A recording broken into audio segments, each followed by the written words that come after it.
Hello, everybody. This is Sir Winston here on the Sir Winston Podcast, and today is episode 11, season 2.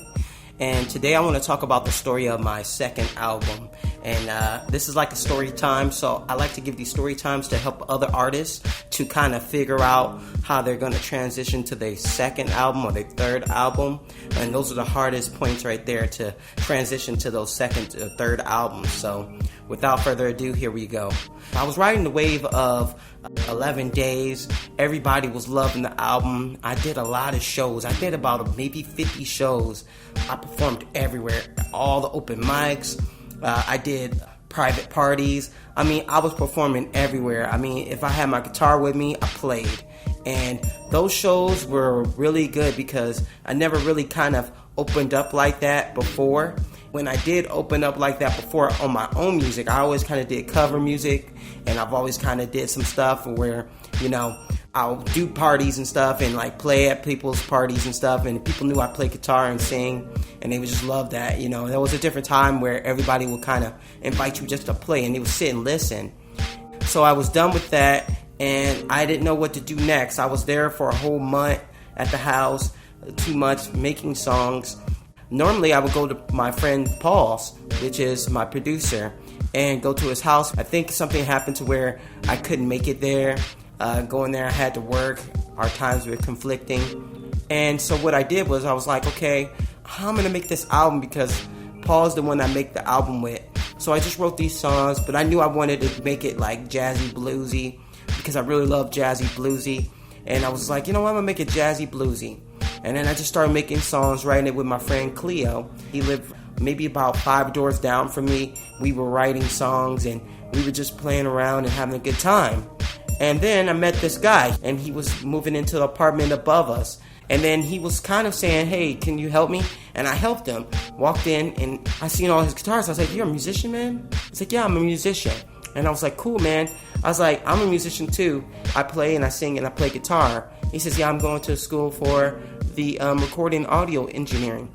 And I thought that was cool because I think that something was answering my prayers, because I was like, man, I'm going to do this. And then he was like, come over. I need to practice. So won't you come over and I can do some of your tracks? So I was like, okay, I'm going to do 5-song EP.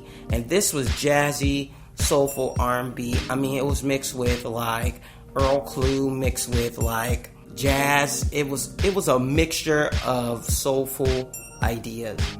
I mean, it had some very great lyrics. I mean, the lyrics on there I spend my time on.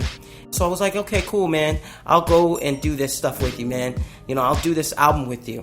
I practiced like 5 times before I even stepped into his apartment to record. I mean, 5 times before we stepped in and recorded. And I was just like, okay. I stepped in. I was like, hey, I already knew what I wanted to put on it, what I wanted to do. And I made it easier on him. And he was actually appreciative of that. I made it easier on him to record my music, because sometimes we don't know what we want to do. And sometimes we don't value other people's time. And we're just sitting there like, yeah, you know, they have all the time in the world. And he was a blessing on doing it for me. He was actually saying, hey, man, I'll do this for you, man.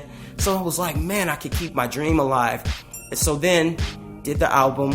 And it came out amazing, man. I mean, we were doing things. We were doing shakers. We were doing bass. We were doing guitar, piano. I practiced before I went in there.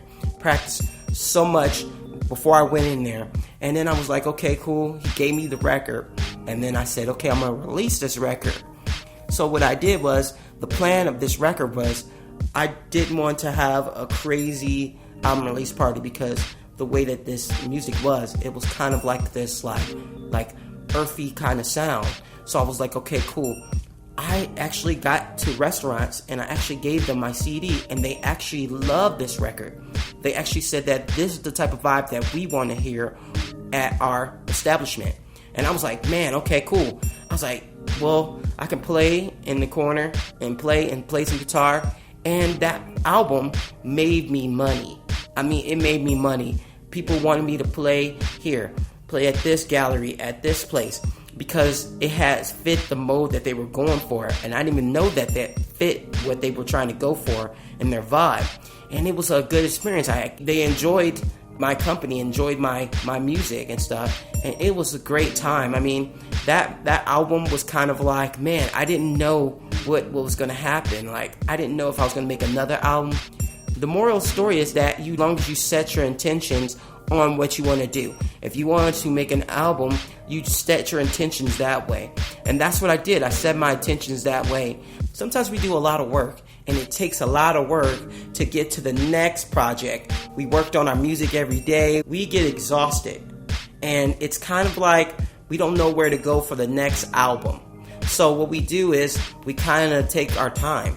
But sometimes you have to get back on that ride of, okay, making music, of, getting up, making your songs and writing. What I like to do is I like to give some tips. So tip number 1, never give up on the next project.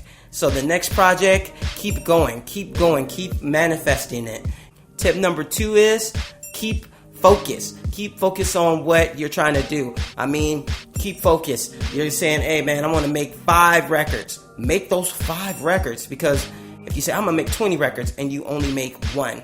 So focus on 5 records that you say, okay, I can pin them down, And that's one thing that we need to do as artists. We need to pin down stuff. And tip number 3 is be prepared. So you want to be prepared when you go into these studios, when you go into these places. You want to be prepared for what they're going to give you, because sometimes they might be on a time schedule too.